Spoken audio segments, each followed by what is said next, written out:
Si le plus dur pour toi aussi, c'est pas d'aller à la salle, mais c'est de prendre le temps de te faire à manger et de manger sainement, bienvenue dans Prep avec Mel où on prépare des repas en avance pour pas être tenté à manger n'importe quoi et se sentir au top. Comme d'habitude, on va faire quelque chose de super simple parce qu'on veut bien manger mais on veut pas non plus se prendre la tête. Je vous avais dit, je suis pas une cuistot, j'assaisonne un peu toujours pareil. On va mettre de l'huile d'olive, de l'ail, du paprika, du sel et un petit peu d'herbe de Provence. Et j'ai aussi rajouté un reste de sauce tomate. Je vais bien mélanger pour être sûr qu'il y en ait partout et je vais le laisser mariner. Maintenant, je vais m'attaquer aux patates.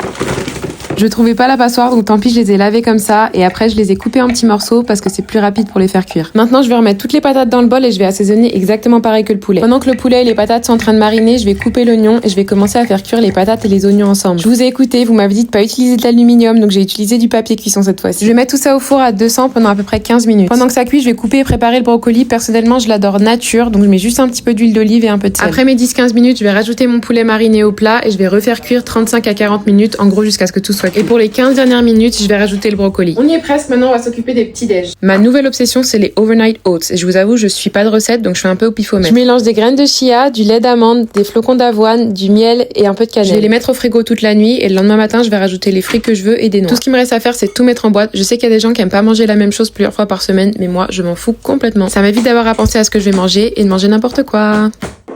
On se voit la prochaine. Bisous.